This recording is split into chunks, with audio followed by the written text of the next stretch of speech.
รอผู้โดยสารกลับมาจากเขื่อนป่าสักชลสิทธิ์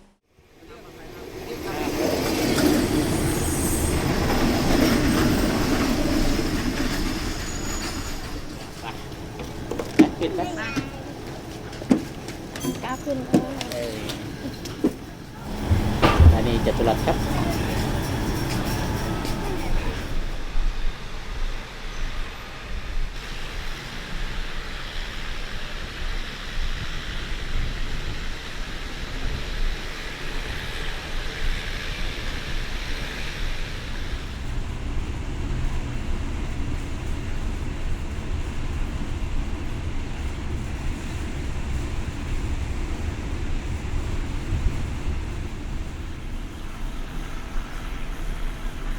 กำลังทำนากันครับมีทั้งนาหวานนาดำอันนี้นาหวาน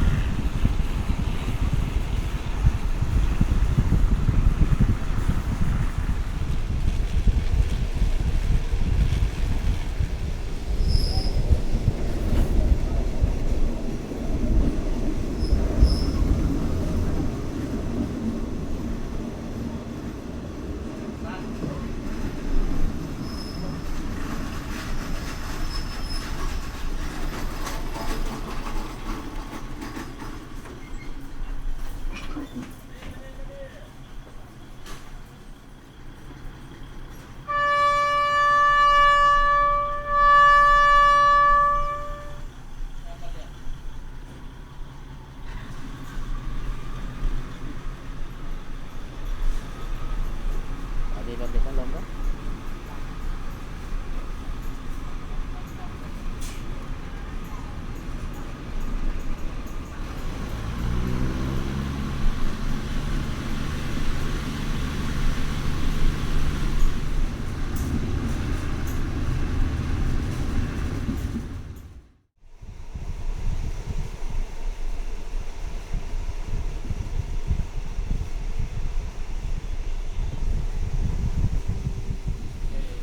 ต่อไป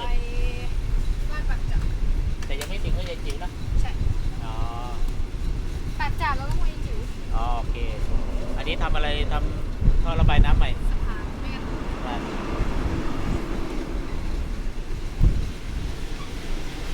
นาสลับกับไร่อ้อยครับ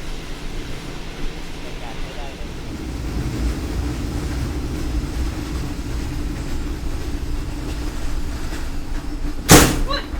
อะไรโอ้ตะโกสุกเต็มต้นเลยอ่ะ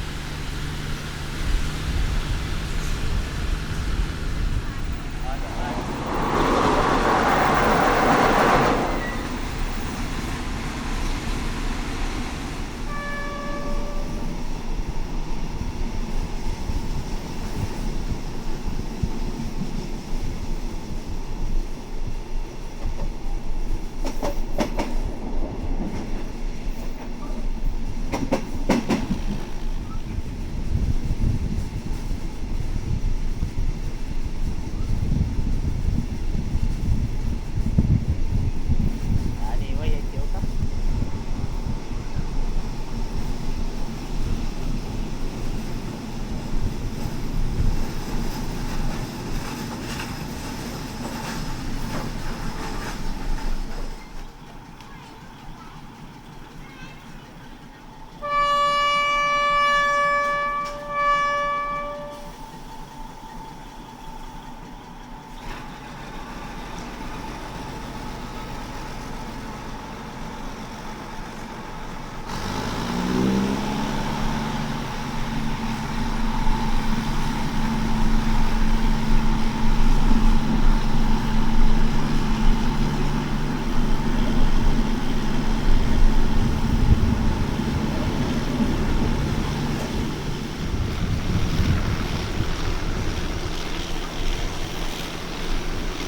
เริ่มเห็นกังหันลมแล้วครับ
วนเลยนะมารอเนี่ยขบวนเลยขบวนเลยนะ 439 439ครับ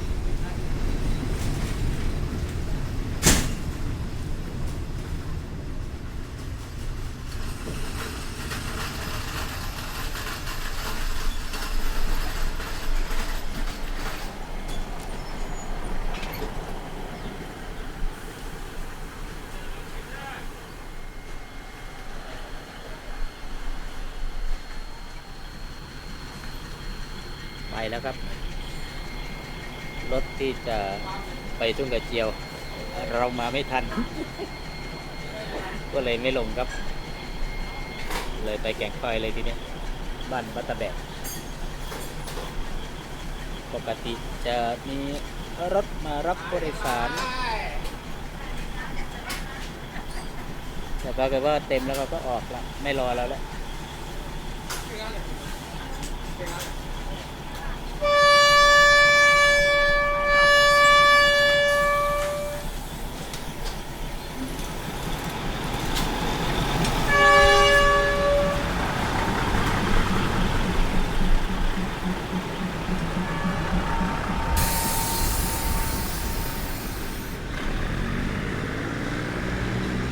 มุ่งหน้าไปตัวใหญ่ครับ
250 กิโลกรุงเทพ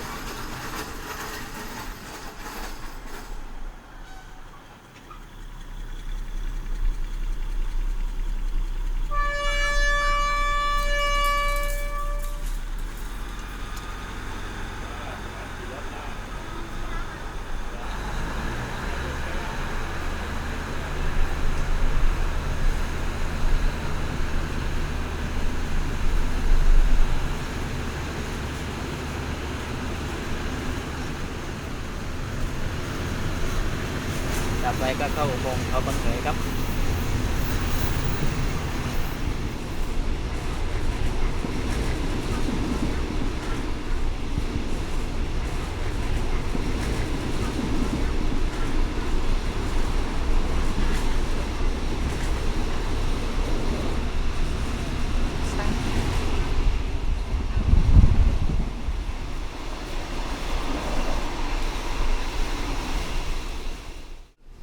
พอลงจากเขาบางเหยมาก็เจอสถานีโคกกีครับ แล้วไปกี่กิโลจากโคกกีจงโกไปกี่กิโล 3 โลครับ 3 โลก็ถึงบ้านแล้วเป็นผู้ช่วยกล้องวันนี้ยิ้มในกล้องหน่อยเฮ้ย น้องเต้นสุดแผ่นดินภาคกลางครับอำเภอลำสนธิลพบุรี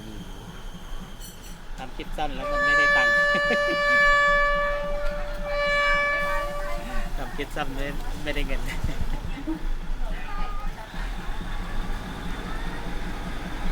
สถานีโคกกีครับ ลงมาจากช่องสำราญมาจากเขาบางเหย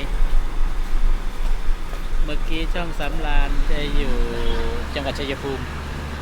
ตอนนี้เราลงมาโคกกีเป็นภาคกลางแล้วจังหวัดลพบุรีอำเภอลำสุทธิในอีก3 กิโลก็ถึงจงโกไปอีก15 กิโลถึงสถานีแผ่นดินทอง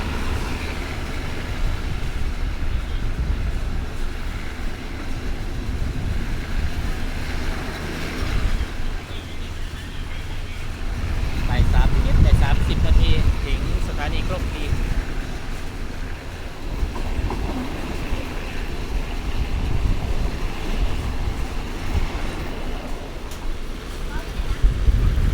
ลังบัวก้อยครับ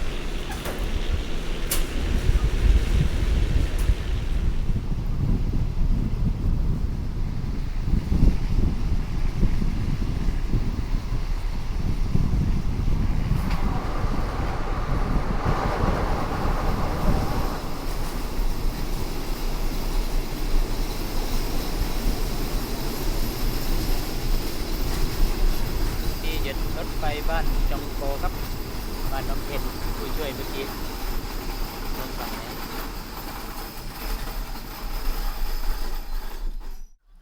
เดี๋ยวก็เจอกันเทนนะครับ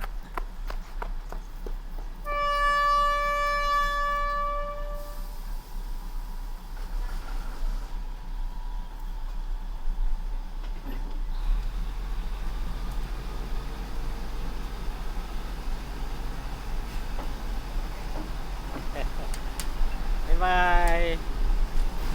โอ้ได้แผ่นไทยเลย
รถตรวจดูสิ่งของและสัมภาระของท่านที่ถูกต้องครบถ้วนการรถไฟแห่งประเทศไทยขอขอบคุณท่านผู้โดยสารทุกท่าน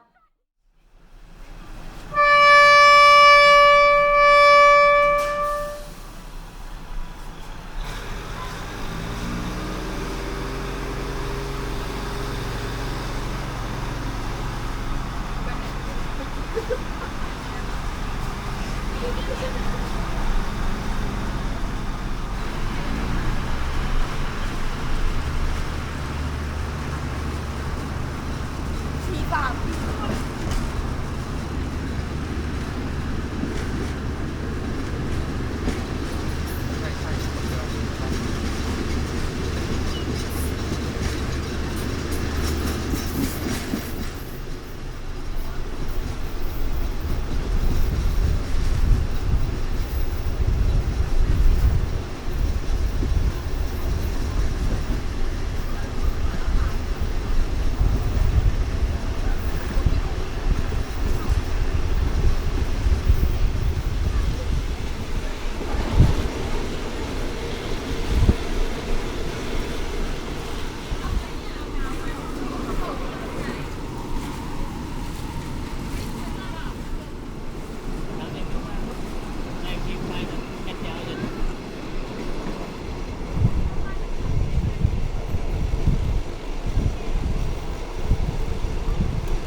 ตั้งแรงก่อนนะ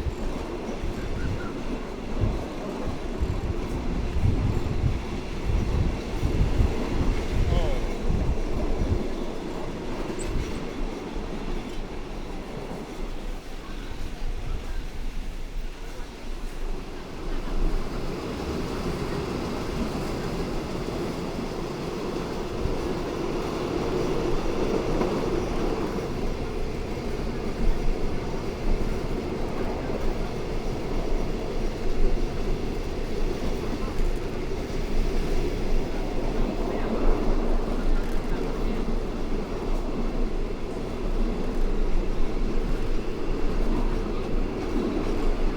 ยากเลยงามเลยครับ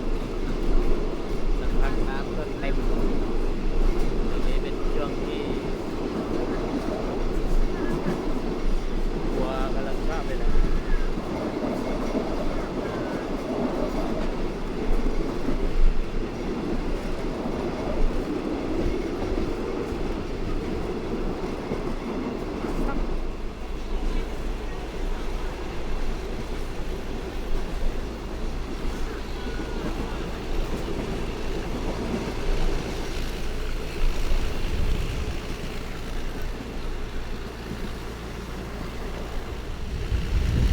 ส่วนครับ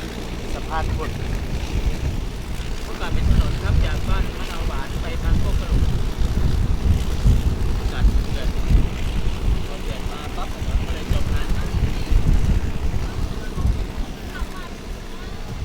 เดี๋ยวครับทำรถไฟเก่าอยู่ข้างล่างนะ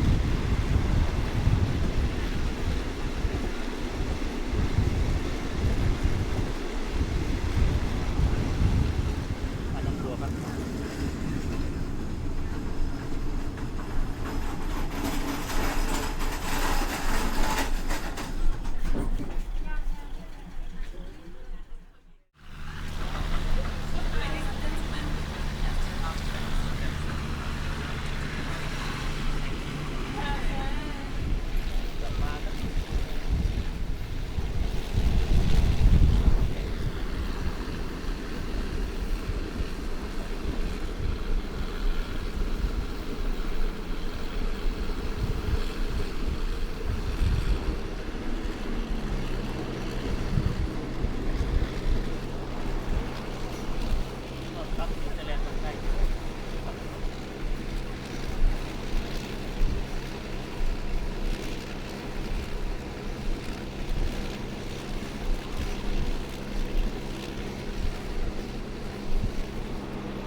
น้องๆไปเที่ยวโคกระลุง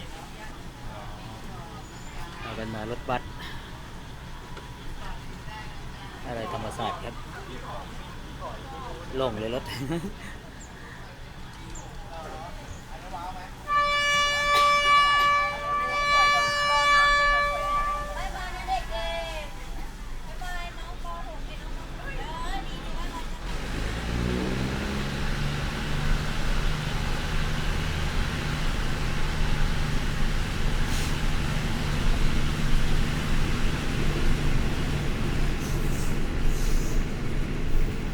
รถไฟเกิดป่าสัก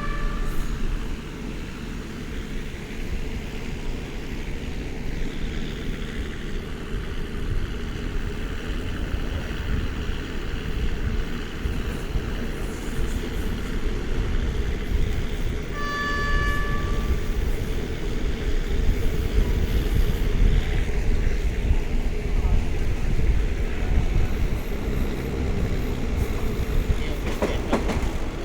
น่าจะเลยไปนิวซีแลนด์ไปด้วยเรายังมาซ้ำ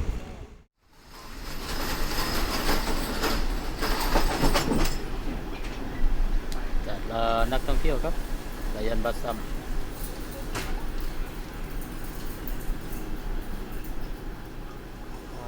แจ้งว่าจอดที่แก่งเสือเต้นไม่ได้จอดที่แก่งคอย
ทางแก่งคอยครับที่จอดอยู่ก็จะเป็นขบวนท่องเที่ยวรอยัลบลัสซัมรอนักท่องเที่ยวที่มาจากเขื่อนป่าสักชลสิทธิ์ครับไปเที่ยวน้ำตกเจ็ดสาวน้อยไปเที่ยวนิวซีแลนด์เมืองไทยให้อาหารแกะอยู่เขื่อนป่าสักนั่นครับได้เวลาก็ค่อยออกจากสถานีชุมทางแก่งคอย